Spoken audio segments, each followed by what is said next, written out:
Welcome to Unleashing Happiness. I am your host, Cecilia Hendricks, and today we're going to really dive into actually embodying the person that you want to be and what that means. I also want to talk about the environment that you keep, and that's not only your physical environment like your house or your car or where you live in the world, etc., but your environment as the area that you allow yourself to be in. So either the friends that you keep, the kind of gossip that you continue at work, like the areas that you're in that are encompassing of your environment and how that can either hinder or help your progress as you're on this journey. So if you've listened to my content before, you know that I always recommend that you sit down and you list out what it is that you actually want. You make a decision on how you want to feel when you go to bed at night. What are the feelings that you want to have? Who is the person that you want to be? And then you start to kind of backtrack on that. If I was this person, how would I feel throughout the day? What would be some of the habits and the routines that I would keep? How would I focus my time, my energy, and honestly, even the physical activities that I'm doing to be aligned with this person that I want to be and living this life that I want to live? And today we're going to take that a step further. So if you have these listed out, and if you don't, you can go back to some of my other episodes about like, what do you want? That's like, I think my second episode I ever produced. But to give it to you in a nutshell, what you want to do is sit down and think about what are the things that you want to do in life and what are the things that you want to stop doing in life. And then narrow it further down to how do you want to feel when you go to bed at night? And really think about that. Do you want to feel loved, desired, successful? You could put together a whole grouping of them, content, whatever it is. But what is that feeling that you want to have when you go to bed? And even if you can't name it, you can still kind of think of how it would feel if you went to bed after living one of the greatest days of your life. And this can be connected to an external event. So I want to be clear on this one. If I want to have, let's say, get into my dream college, right? And I am trying to focus on getting into my dream college. What would the feeling be once you got into that college? How would you feel? Would you be elated? Would you be relieved? Would you be kind of nervous, excited? What do you think that feeling would be? And you don't need to force a feeling. Just think about what it would be like. If you got the letter saying, yes, you've been accepted to this college, what would that feel like? And you can do this with anything in your life. So whether it's having a love, if you're in this great relationship, you get the job that you want, you have wealth and plenty of money in your bank account, your home is paid off, you win the lottery, you get, the motorcycle or the car that you want. So whatever that is, how would it make you feel had that come true? So we're not going to use an external event to create feelings within ourselves. Instead, we're going to focus on what those feelings are and use those feelings to say, this is the person that I am. This is how I feel. These are the feelings that I want to have. And you don't need to force fake feelings, right? We're not forcing ourselves to be excited. We're not forcing ourselves to feel this gratitude. Instead, we're learning the steps to embody the type of person that has this type of life. And you do that by first identifying the feelings. So you know what you want. Then you identify the feeling that would come along with that. From there, you can start to write out a list of what those solutions would be. How would you live your life that would identify with this kind of feeling? What would be the routines that you would keep each day that would say, yes, this is the type of life that I'm living. I have the things that I want. I'm living the life that I want. I enjoy my life. I have what I have been seeking.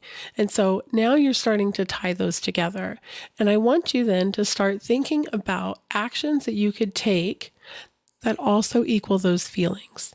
So let's say that you want to get into your dream college. We'll use that as the example for this episode.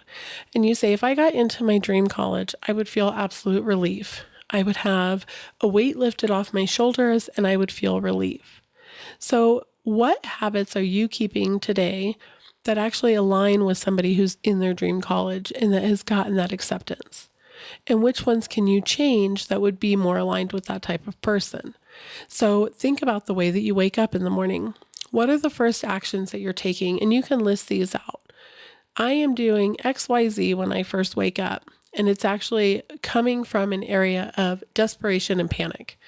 Or I'm doing ABC when I wake up, and it's coming from a response of being relaxed and feeling relief and feeling contentment. A quick example of this would be, let's say that you are following that college online, like on Instagram, and first thing in the morning, you wake up, you go check your Instagram, you see a post from students there, and you think, oh, gosh, I've been trying to get into that school and I never can, and I'm just frustrated, and my focus is on being so frustrated and so upset about the fact that I haven't gotten into that school.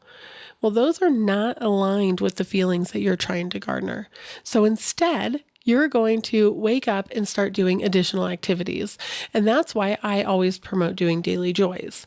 So a daily joy is writing out a list of relatively small things that you get joy from. It can be having a cup of coffee, taking a bubble bath, going on a walk, building a snowman, going sledding, going down to the lake, skipping rocks, whatever it is. And you write out this list, and each day you make a choice on what of these daily activities you're going to make sure you do. So you're adding joy and gratitude towards your day. And truly, this is just a way to start boosting up your natural feelings of gratitude and taking your attention away from what you do not have. So you don't want to focus on what you don't have. You don't want to focus on all the things that you're lacking. Instead, you want to learn how to focus on the things that you do want. And one of the greatest ways to start getting more of wonderful things in your life is by focusing on things that feel good and that start to create a natural feeling of gratitude. And so when you're doing these daily joys, you'll spend time truly focusing on what you're doing. Like actually pay attention to the physical and emotional sensations you get while you're doing that activity. And this is what I'm talking about with your environment. So your environment is going to be not only the physical areas that you are, but also the type of environment that you're creating for yourself. So if you take a look at your environment and what you're creating for yourself, what do you see when you look around? If you consider your daily activities, the people that you're around, the activities that you continue, maybe you gossip with coworkers at work, what type of environment are you continuing to tell your subconscious mind that this is the type of person you are, this is the kind of life that you lead? Because remember, if you want drastic change, you have to be more uncomfortable with the current life that you're living than you are with making the changes. And it also comes down to being extremely honest with yourself. What are the behaviors that you're continuing? What type of environment are you setting up for yourself? And I'll use the example again of like your coworkers, right? If you are someone who wants to be very successful at work and you want to climb the corporate ladder or whatever ladder you have there at work, and you want to start making more money and you want to have a bigger title, like you want to be president of the company. Are your current actions, the environment that you keep at work, are those in alignment with that type of job? Do you dress currently as someone who is elevated and is working towards being like the president of the company? Do you go out to lunch with your coworkers and put down, everybody else and talk about what they're wearing and what they're doing in their free time and talk about who doesn't do what job and who doesn't do their job well and who's not very intelligent? And I question you and I really push you to be honest with yourself. Is that behavior in alignment with the person you want to be? And even let's say the person that you want to be is someone who owns their own business and has the freedom within their life to control their own destiny and their own calendar, and you don't want to work in a 9-to-5 corporate environment. Then my question to you would be, is that behavior, is that environment that you're setting up still in alignment with that person? It would be very similar to the type of social media that you're consuming. When you go to your social media, are you using it for a comparison to go ahead and put yourself down that you're not far enough along in your journey? Are you using it so that you can check in on how others are doing and judge them for the life that they're living? And is that in alignment with who you want to be? Is that in alignment? Is that a behavior of someone that leads the type of life that you want to have? Does that actually tie back to the desired outcome that you want to have? And if it doesn't, you need to be really honest with yourself about saying, I'm not going to continue this. And sometimes that means losing friendships. And that can be really, really uncomfortable. But sometimes you grow out of those friendships, or they at least change. If you have a friend at work that you've bonded really on kind of the gossiping around other people and putting others down, and suddenly you don't want to do that anymore, that relationship's probably going to have some friction. And you have to be comfortable enough to either talk to that person and say, this is just not the way I want to talk anymore right now, and redirect the conversation. Like, hey, how about instead we talk about our weekend plans? Or how about instead we talk about what our 5-year vision goal plan is? And I found for myself that this has created some friendships to kind of drop off. And the more that I leaned into being my ideal self, who I want to be in the life that I want to live, the more that I was actually comfortable with those happening. And the ones that I wasn't comfortable with those happening, they've changed right along with me. Friendships can definitely have growth, but there are some that have changed and have kind of died off through this process. They have fallen out of my awareness because those friendships just don't serve the type of life that I want to lead anymore. Those folks are not leading the type of life or have the type of mindset that is in alignment with who I want to be and the way that I want to live my life. And there's nothing wrong with that. I'm not upset with them. I'm not wishing them, ill intent or anything of that nature. But I have decided to change my environment. And that really came with me setting boundaries for myself about the type of conversations that I was willing to have, the way that I wanted to talk about other people. Because I found, and I don't know if any of you have found the same. I found work was a big issue kind of area for this. I worked at a company before where it was extremely toxic. The department itself was toxic. Everybody was against everybody. And I didn't like the person that I became there. And this was my choice, right? I'm not saying it's their fault. This was my choice. And this was a reflection coming back to me of the choices that I was making. And those choices were not in alignment with the values that I want to hold as a human being. I was becoming catty. I was becoming frustrated and putting other people down and extremely judgmental. And I decided to leave that company. I chose to go find a different job because I didn't like the person that I was being there. And I needed to drastically shake up the environment that I was in and leave where I was. And sometimes it doesn't need to be quite that drastic, but if it does, then do it. If you're looking around your bedroom as an environment, and it is not set up for you to feel like you are your ideal self. Let's say it's a mess. You've got piles of dirty laundry all over the place. Your nightstand doesn't have any space on it. The lighting is terrible. Your bed is never made. Then start to make a decision about the environment that you're physically putting yourself in each night. What can you do within that environment to be more aligned with the type of person that you want to be? If you are able to start being really honest and start focusing on these small shifts, which often feel like they're not tied to the changes that you want to make at all, right? Like, let's say I want a new career. Why am I cleaning my bedroom for this new career? I want to get into my dream college. Why am I cleaning up my social media and what I'm following? You're doing that because it all leads to truly the vibration that you're keeping. And you are starting to shift your mindset and shift your habits to make changes in your life.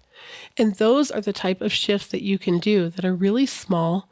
They're very sustainable, but they still tell you in your mind, I'm becoming this person. I want to give an example of this. If I'm telling myself I am extremely successful, and to me, if I think of what equals success to me, what would say to me that a person was successful, I would say, well, I think if I was successful, I would wake up and I would focus on doing things that feel good for my body, making sure that I have great energy throughout the day, taking care of myself by eating well, loving my body, saying nice things about myself, and then actually working on my business as well. Like, my thoughts about myself would be very positive.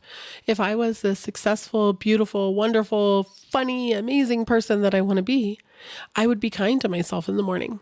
I would wake up and take care of my face. I would take care of my skin. I would have a nice breakfast. I would have a relaxed morning. I wouldn't be rushed. My bedroom would be clean because to me, that says to me success. Like, I take care of my space. I have a car that is clean. I have a home that is clean.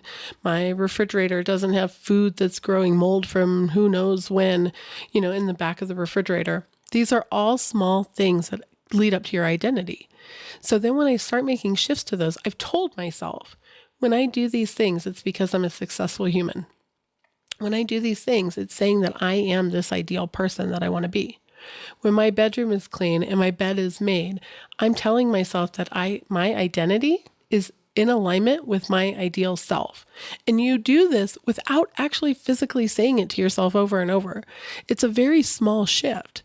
So when you're becoming this person, I want you to really think about everything that would embody this person. If you had the love of your life, how do you think you would live? What are things that you think you would do? If you knew that like your boyfriend or girlfriend was coming over tonight, would you want your room cleaned up? Would you want to feel like you had taken care of yourself and brushed your teeth and shaved your legs and whatever else, taken a shower for the day? Or would you want them to come over while you had been in bed all day? And this is up to you, right? Like this is your subconscious. It's your goals. I'm not saying that just because someone didn't shower today, they can't have the love of their life. I'm not saying that at all. I'm just saying that when you start taking a look at what your desired outcome is, how can you tie your environment and your habits and your routines to that person to become that person? And a lot of that then is going to also start with the gratitude that you're having each day, which goes back to the daily joys. So I'm trying to definitely give very clear ways that you can start to tie who you are, the identity that you hold, to your ideal self and not make it this huge, overwhelming, frustrating, convoluted, confusing process. This is the process that I've taken to become who I want to be, and it's been absolutely amazing. And the more that I do it in different areas of my life, the more that I see very quick changes. And this is also a way that you can kind of start to do an intro into a 7-day mental diet. When you know the feeling that would come along with being the person that you want to be, your ideal self, and you're being aligned with that, you can start to check yourself with that feeling throughout the day. Am I in alignment with this feeling? Or am I in direct opposition for it? And it's not to say that you can never feel anything quote unquote negative. There's nothing wrong with that. I will always promote against toxic positivity. But you can check in with yourself. Am I doing something right now that is actually self-sabotaging myself? And why am I doing that? And what can I do instead? How can I get back to this feeling? And a lot of times that's then going back to the daily joy, doing something for yourself. I'm going to go read a book instead. I'm going to go for a walk around the block. I'm going to go do some skincare, a small workout. I'm going to listen to a motivational podcast or YouTube video, something that can get you back on track. I'm going to do one of my daily joys, anything along those lines to get you back on track. So I hope you found this helpful. Definitely let me know your feedback if you're on YouTube down in the comments below, or if you're listening on one of the podcast channels, feel free to shoot me an email, unleashinghappiness@ceciliahendricks.com. I hope you have an absolutely beautiful week and that you found this helpful.